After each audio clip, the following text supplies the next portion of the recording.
안녕하세요. 안녕하세요. 현재 축구 대표팀 주치로 활동하고 있는 재활의학과 전문의 윤영권이라고 합니다. 저는 척추 측만증 편에서도 만났던 조윤아이고 한국 여자 프로골프 팀 피지션 맡고 있습니다. 저는 이제 축구 대표팀을 오랫동안 맡아왔는데 골프 주치가 어떤 일을 하는지 굉장히 궁금했었거든요. 기본적으로 다 비슷합니다. 팀 주치들은 이제 선수들의 경기 중에 발생하는 다양한 부상도 관리를 해주지만 특히 이제 골프 같은 경우는 고도의 집중력과 강한 멘탈이 있지 않으면은 한순간에 무너져 버리더라고요. 그리고 이제 저는 여자 선수들을 주로 봤는데 여자분들은 그런 면에서 조금 더 서포트를 해주면은 선수들에게 도움이 되기 때문에 그런 부분까지 좀 챙겨주고 있습니다. 축구 대표팀은 어떤가요? 우선 대표팀이 소집하기 전에는 각자들이 다 소속팀에서 활동을 하고 있기 때문에 소집을 할 때부터 업무가 시작이 됩니다. 우선 각 팀에서 뭔가 부상을 안고 오는 선수들도 있고 본인들이 불편한 사항들을 갖고 다들 소집을 하고 모이게 되는데요. 이때 메디컬 테스트를 먼저 진행을 해서 기존 팀에서 어떤 부상이 있는지를 첫 번째로 스크리닝을 해냅니다. 그리고 대표팀은 항상 훈련이 있거든요. 그래서 이 훈련 시간에 따라가서 선수들을 관찰하고 살피는 일 또한 굉장히 중요한 업무 중에 하나입니다. 왜냐하면 이렇게 어디가 불편하다고 하면 어떤 행동상의 약간의 변화들을 보이기 마련이라서 그런 걸 관찰하고 진찰하는 과정이 아주 중요한 과정 중에 하나입니다. 경기 중에는 벤치에 있다가 막 가방 들고 뛰어가는 사람들 보신 적 있죠?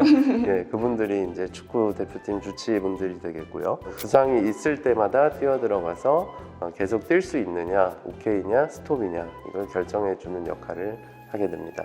그리고 이제 경기가 끝나면 항상 도핑 테스트를 진행을 하거든요. 숙소에 돌아오면 어떤 환자가 발생했는지를 체크하고 치료하는 역할을 하게 됩니다. 팀 주치 선생님들도 대단한 체력을 요하는 것 같습니다. 그렇죠. 만약에 트레이너랑 팀닥터랑 둘이 뛰어나가는데 트레이너의 속도를 못 따라가면 굉장히 좀 우스꽝스러운 상황이 발생해서 열심히 달리기 연습을 해야 됩니다. 대회에 많이 나가셨는데 혹시 기억에 남는 선수가 있다거나 이벤트가 있을까요? 우선 축구 대표팀 주치를 하다 보면 공산권 국가라든지 저개발 국가 이런 데들을 굉장히 많이 다니게 돼요. 한번 세어보니까 한 20개국 이상은 다녀왔던 것 같아요.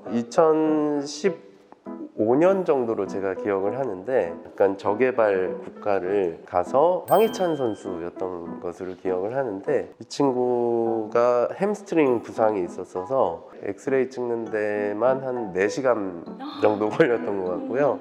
그리고 초음파를 봐야 하는데 초음파 장비가 있긴 있는데 그쪽에 그 닥터 선생님들이 자기네는 초음파를 모른다. 팀 닥터가 알아서 보시라.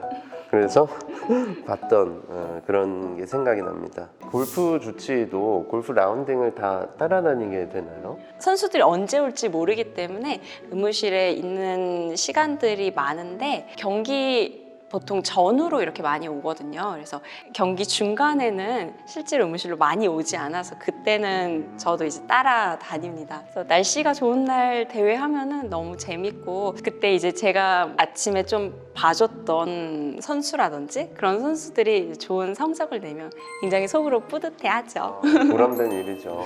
방금 말씀하셨다시피 골프 정말 어려운 운동이잖아요. 또 힘든 면이 많이 있을 것 같아요. 멘탈 관리라는 게 말이 쉽지. 골프는 스윙을 하는 운동이어서 주로 의무실에 많이 오는 경우가 갈비뼈가 아프다든지 옆구리 아프다고 이렇게 많이 오세요. 특히 이제 이런 경기라든지 이럴 때에는 과도한 긴장을 하게 됩니다. 그리고 승부욕이 발동하기 때문에 몸에 많이 힘을 주고 스윙을 하다 보면은 이런 부분들의 부상을 많이 안고 옵니다. 그럴 경우 이제 의무실에서 간단한 스트레칭과 진통 소염제 그리고 때때로는 테이핑이나 체위 충격파 등으로 선수들을 도와드리고 있습니다.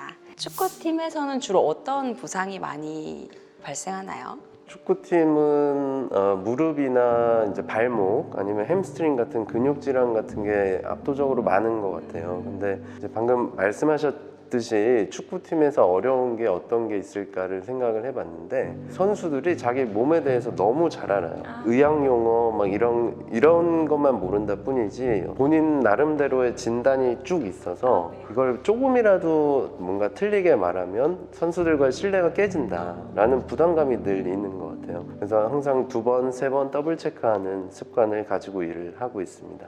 방금 골프 같은 경우는 갈비뼈나 흉부 쪽에 통증이 흔하다고 하셨는데 그걸 줄이기 위해서 어떤 식으로 도움을 주시는지. 선수뿐 아니라 환자분들께서도 굉장히 많이 오시는데 저는 일단 첫 번째로 말씀드리는 거는 과한 승부욕은 절대 금물이다. 그 말씀을 꼭 드립니다. 특히 남자분들 같은 경우에는 이제 승부욕이 한번 발동하게 되면은 힘을 줘서 이렇게 스윙을 하시는 경우들이 있어요. 그러면은 젊은 분들임에도 불구하고 갈비뼈 골절로 오시는 경우들도 꽤 흔합니다.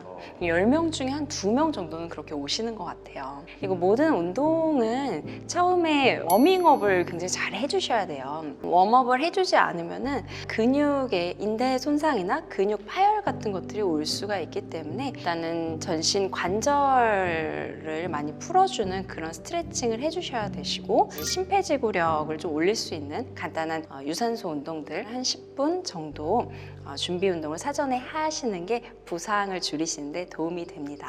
축구 같은 경우도 뭐 무릎 부상이나 발목 부상이 굉장히 흔하거든요. 근데 그럴 때 뭐 경기 중에 부딪히거나 차이거나 접질리거나 이런 건 우발적인 상황이니까 논외로 하더라도 축구를 하는 경우에는 어떤 그 잔디의 뻣뻣함이라든지 어떤 수분 정도에 따라서 종아리 근육이나 햄스트링에 가는 부하가 굉장히 많이 차이가 있는 것 같아요. 우선 이 잔디에 대한 저항이 어느 정도인지를 한번 체크하도록 선수들에게 유도를 하고 또 종아리, 햄스트링 같은 부분을 충분히 스트레칭 해주는 게 부상 예방에 참 중요한 것 같습니다. 워밍업하는, 스트레칭하는 시간을 여름철에 보통 2배를 가져가라고 하거든요. 종아리, 햄스트링, 발목 같은 부위에 2배의 시간을 들여서 스트레칭하라.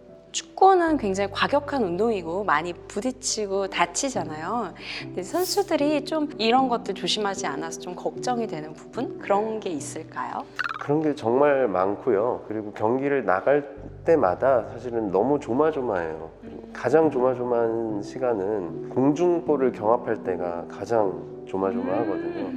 우리 팀 선수가 뛰고 반대편 선수도 이렇게 달려들면 항상 머리가 부딪힐 것 같은 그런 불안감이 항상 있어요. 실제로 우리나라에서 했던 20세 월드컵 때도 정태욱 선수가 뇌진탕을 당했던 기억도 있고 그래서 항상 그 공중볼 경합이 긴장이 많이 됩니다.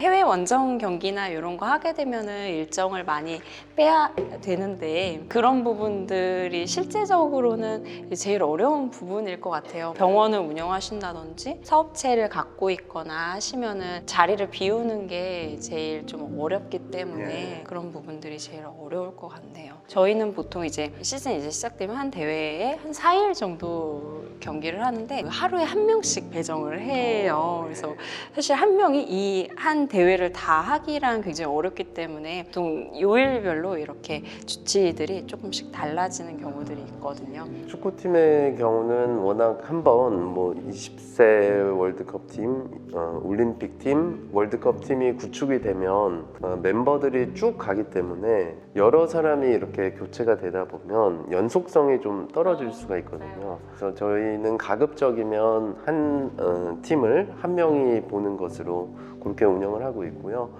필요한 경우에는 너무 본선이 길어진다든지 할 때는 최근 들어서 2명이 나누어가는 시스템을 만들고 있습니다. 그러면은 그 선수들을 하나부터 열까지 다 관리를 해주시고 그 경기를 책임을 지셔야 되는 거니까 스트레스가 어마어마하실 것 같은데요. 네, 스트레스가 많고 사실 의무팀은 실수가 있으면 굉장히 안 좋은 방향으로 주목을 받을 수 있기 때문에 항상 좀 긴장 속에서 일을 하는 건 사실입니다. 그리고 제가 일하는 터전을 잠시 비우고 이런 부분들은 감수해야 하는 부분이라고 생각을 하고 열심히 하고 있습니다. 2부에서는 재활의학에 대한 전반적인 이야기를 나눠보도록 하겠습니다.